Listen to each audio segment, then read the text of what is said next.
dito, di ba? Lahat, wala ba tayong target dito, Gao, Attorney Chris, na kailan talaga ito may deliver lahat? Ilang, gaano pa kadami? Ganun. Sa kasalukuyan, no, sa aming estimate, lalagpas na ito ng 140,000 boxes.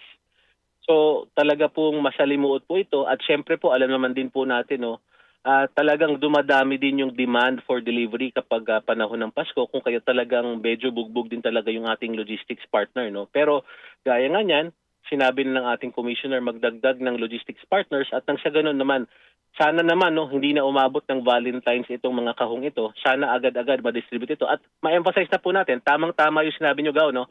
Libre po ito, wala pong babayaran ng ating mga OFW para sa serbisyong ito. Ano ba ito? EMS? Express ba daw? May nag-text?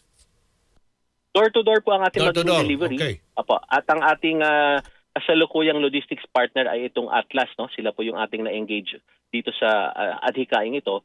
Pero dahil nga po sa talagang sa sheer volume, no, at sa dami nito, pati na rin yung ating kumbaga sinalong problema ng pag-iimbentaryo sa bawat container, sa bawat kahon, talagang nagbigay na po ng instruction si Commissioner Ariel na i-explore na yung pagdagdag pa ng logistics partner at nang sa ganon, mapabilis pa natin ang pag-ubos sa mga nakatenggang mga balikbayan boxes na ito.